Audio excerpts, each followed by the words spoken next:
thank you all for your attendance. I have the Deputy Mayor online, so thank you, Philip.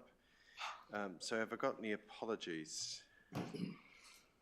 No apologies. I love your office there, Philip. We're going in my office. Yeah, it's normally, it was very similar to yours. You must be sitting in your office, Jeff. Any conflicts of interest for recording? Right, so we now come to our to reports in item 3.1, which is the only item we're dealing with today, which is the major item, which is the adoption of the draft annual plan. So I'll turn over to Chris and Simon. Thank you, Mr. Mayor. Purpose of the report is to recommend the draft annual plan to be adopted for consultation. We'll take the report largely as read, but highlight a few things. In terms of the report, it mentions that mentions consistency with key messages and highlights we've discussed with you previously. So those include the financial budgets being focused on sticking to the plan of year 3 in the long-term plan, so they're very similar to that. Exceptions being modifications to the capital program. The average rates increase per property of 4.91%. It mentions the accounting surplus of 39.4 million and talks to the 4 consultation matters that we signalled at the meeting of the 27th of January. Those 4 consultation matters being changes to local government, local water done well, capital program, and of course an update on the Rangiora Eastern Link. So in terms of the changes to local government, the consultation document includes a summary of the proposed reforms, covering RM reform, simplifying local government, rates capping, the emergency management bill, and the infrastructure funding and financing arrangements, as well as development levies. So it provides an overview of what's important to our community and how these reforms could affect them. In terms of local water done well, that's very much just a brief update on the establishment of our in-house business unit. The capital program is an update on how we've scaled back the program in relation to rationalising it and making sure that it is deliverable and achievable. And final matter is Rangiora Eastern Link, so that gives an update on bringing forward some design works, which was decided at a December council meeting for the business case, an update on the total project cost, so that's increased from 37 million through to 65 million. But it translates this in a way that's to rates funding of approximately 70 cents per ratepayer per week, an amount that's likely to be sucked up by commuters neutral sitting in the car in Southbrook. The project obviously has been endorsed by the Infrastructure Commission as well, but is yet to receive NZTA funding, so it notes that also. In terms of other matters in the report, there's a communications and engagement plan in there. I won't go through that.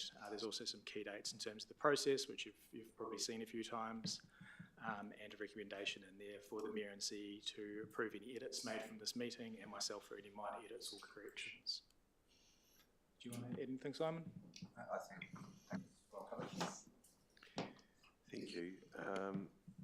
Can I just before I see if there's any other questions, just remind me, the rates increase projected average is 4.91, but if we take off the water side of it, what does that end at? Is it about 2.7? Is that right? Yeah, if you look at the rate samples that are on page 172 onwards, you'll see that the average rate increase excluding 3 waters is about 2.9 to 3%, which is well under it's under the current inflation. So I think that's a pretty good result. It's 2.9, Jeff, did you say? 2.9 to 3, so Rangiora is about 2.9, and there's probably a rounding in the sample, and say Kaipoi it's 3%. But right across the board, they're around about that number, excluding 3 waters.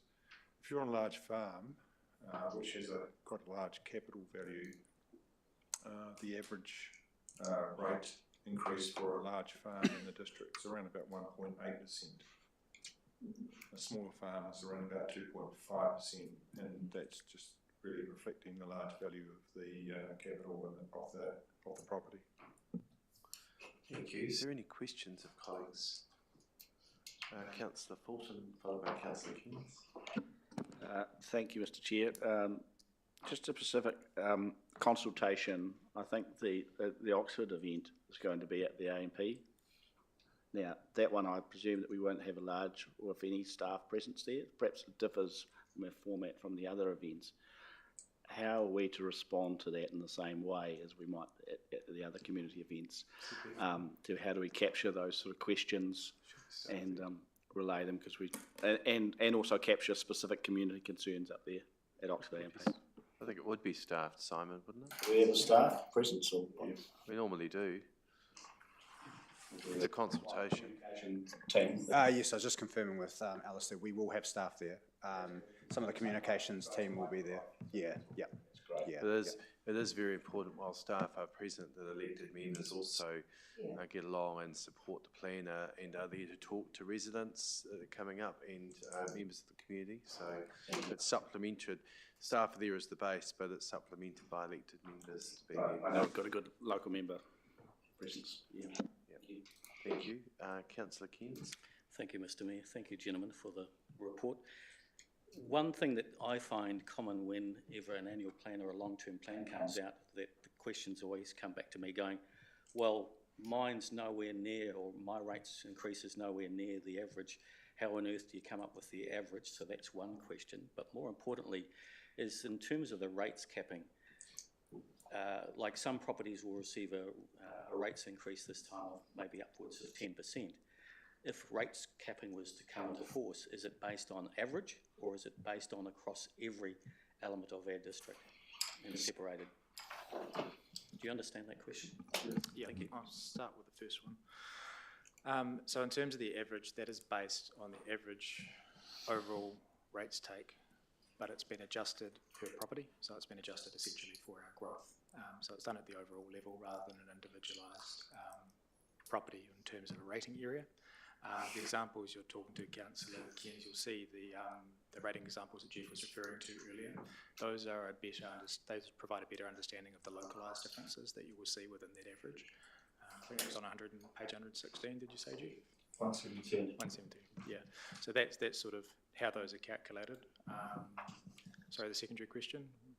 Secondary question was relating to rates capping, and if it was imposed by central government, say at 4%, then would every part of our district not be allowed to have a rates increase of more than that, say 4% if it was a... Yeah, so initially we'd understood it to apply at the overall level, but there is some, it's not entirely clear whether it actually applies at an individualised rate level as well, which is part of our submission on rates capping. The easiest way, if you get a question from the public, is to take them to that page or pages, and you'll find that every rate across the board for the district wide is under the cap of 4%. They're all sitting in the 2.9s to 3%. So in other words, if that capping was in place now, we would be well under the cap because the cap is excluding three waters. The reason why their rates won't be the average in this instance or this year is that the targeted rating that we use for, say, water and sewer is to that area. So that's why you see that Kaipoi's rates are about, I'll have to have a quick look, but Kaipoi's rates would be about 1.5% more, and that's due to the, not the sewer, because sewer is standardised across the eastern districts, but it would be generally relating to their drainage and water rates moving. And we know that we've got that under review later on this year to have a look to see what we do with the rating across the district. So that'll be consulted later on this year. Good. Thank you. Any further questions? We come to the recommendation. I'm going to move from the chair the recommendation. Councillor Redmond, you've got your hand up there. Yes. Are you, what, is it a Happy to second, Mr. Mayor. Okay, right, thank you for getting in there. So that's moved and seconded. Firstly, I just want to say, colleagues, a really good discussion we had when we were towards the end of January, going into February, but there's been a lot of lead-in time to that with our staff, post-election to understand what the council's priorities were. And one of the priorities were that we clearly stated is that we showed restraint. We're in an economic climate that is not easy at the present time, and I think the staff have helped us deliver a budget that's prudent and responsible to get to 4.91%, and as Jeff mentioned just before, the average rate sitting at 2.9 to 3%, excluding Three Waters, is something that I think we can all be very proud of in its presentation to our community. We have a number of challenges that we're in the environment we're in, but I think we're managing that particularly well. And there are a number of councils around the country that I talk to in other roles that would certainly be delighted to have a set of accounts like we do here. And that's not to say that we take that for granted, because as we heard in earlier discussions, we certainly do not. The Rangiora Eastern Link forms a fairly major part of our update. It's right to be updating our community now that as we've gone through the exercise of undertaking the detailed business case, as part of that, that design work and what we'll need to do, inflation comes along, costs increase, as we've seen from the case of the William bypass. When I compare that to that's now $1 billion project, we're advised, go down the road where the Northern Corridor was put in, that was in the mid 3 to 350 million. Equally, I'd say that that's longer and has a lot more complexities in it from an engineering perspective. So when we look at that, I think we can be I'm not going to say complete comfort, but understand where costs get to. So I think we're duty bound, well, not duty bound, but it's the right thing to do. Now we've got that information, is to make it very clear in our annual plan, which we have, and we will seek and get feedback from the community. But it's equally extremely important that we're getting on and getting the business case submitted to government, so they're not waiting for feedback necessarily, because it's an update. I think we've well and truly signalled the importance of the Eastern Link to addressing traffic congestion in the district, and as we're growing, that becomes an increasingly important piece of infrastructure that we really do need to get built sooner rather than later. Any of us that use that piece of road or have had the feedback from residents who use that will understand just how important it is that we get this done. And we did undertake a consultation exercise where we looked at various options, including four-laning, all those other options, and that was pointed to be the solution. We've got the land by way of designation. It's all ready to go. So now we've got to get that business case submitted and get the government on board with it by way of NZTA through their decision-making processes, and provide certainty to our development community, but also paying development contributions towards that we are going to have this become a reality. And I think as it's been calculated on present estimates, less than 10 cents a day, I think most people understand that that is something that is affordable and something we really do need to get done, because the longer we leave it, that cost is likely to continue to increase, as will their frustration of dealing with congestion. And I know myself, as I take my young daughter to her kindy, which is in that area every day, just how congested it is at certain points. And with the Townsend Road improvements continuing and going on at the moment, the rat running that's occurring around the back of Southbrook at the moment, it takes us a long time to get back out onto Southbrook Road, and that is just a small example of what is actually occurring because of the 23 to 26,000 vehicle movements a day that use that piece of road. So it's very important that we get this project over the line, And so as part of this exercise, we need to inform our community about that. But I just want to comment also that the roading projects indicated for congestion, it's not only the Rangiora Eastern Link that's going to solve it. There are other projects that we need to address in time, and we have plans for Skew Bridge, the 5 crossroads at Tuahiwi, and a number of other projects. It's a complete plan that we're working on, but this is the first one. We really do need to put as much emphasis as we can to get it done.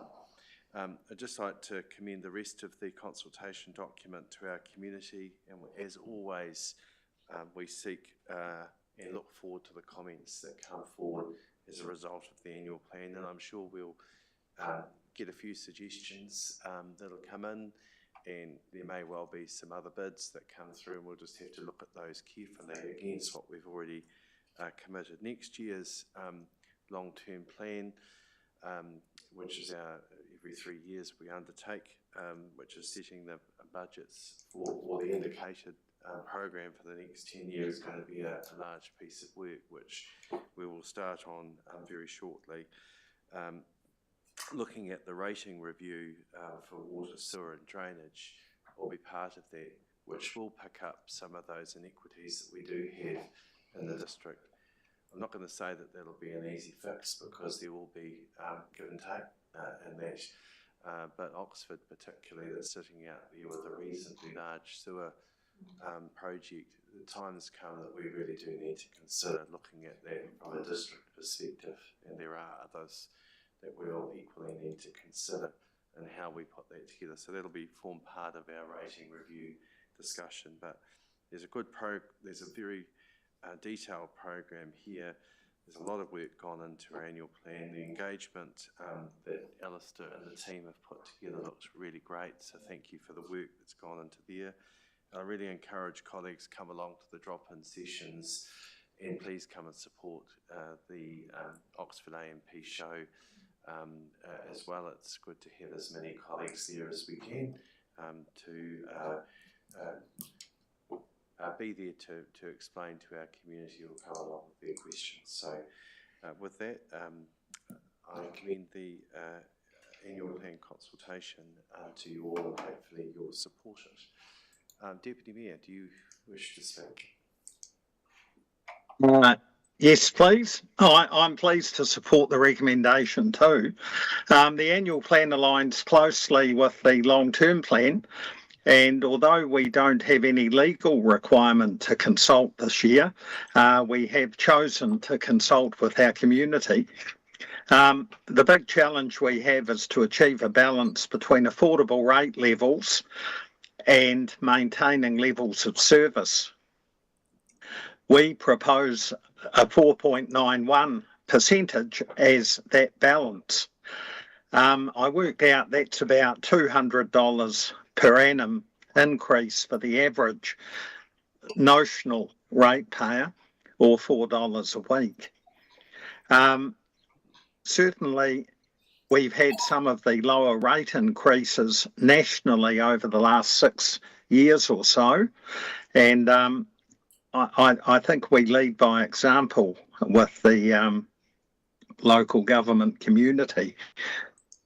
We're also affected by higher inflation, now forecast at 3.5%, an increase in asset values and revaluation affects depreciation, which does have an impact in this coming financial year.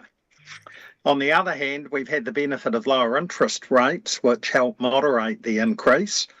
And I was interested in the CE's comment because I was wondering what would be the effect of excluding Three Waters, which, whichever way we look at it, is not covered by the rate or proposed rate cap.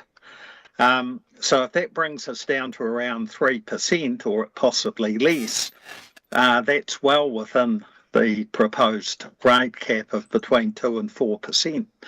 And I did notice another local authority in the paper referring to an increase, and they'd taken out their Three Waters increase, which made their increase look quite attractive. lower NZTA funding has also required an adjustment to our capital program, and that is what it is. The tsunami of central government reforms, which impose upon us a number of unfunded mandates, make the future somewhat uncertain. And the 4 key topics we are seeking comment on are timely, and it will be good to hear our community's feedback. And I would also mention, as was mentioned at Audit and Risk this morning, that we do have a separate page on our website with the council submissions set out, and I would encourage residents to have a look at that. There are some very good submissions there, and it clearly shows what we're facing with this so-called tsunami of reform. The 4 topics are listed in paragraph 4.6. I have spoken to Alistair about figure 3 in the short consultation document and on page 17 in the main document, and whether that could be updated beyond 2015. That shows the percentage of revenue we receive in relation to GDP, which has been relatively constant at around 2%, unlike the government's tax take, which has increased markedly over that period. As with all colleagues, we went through the budgets line by line to achieve our proposed 4.91 increase. We all spent hours probably in our holidays in January going through those budgets, and I'm very pleased with where we've landed. It's also interesting that our credit rating agency has confirmed our sound financial position. We're currently AA stable, which I see from the report is on a par with the ANZ and BNZ banks. So to finish off, I look forward to resident and ratepayer feedback.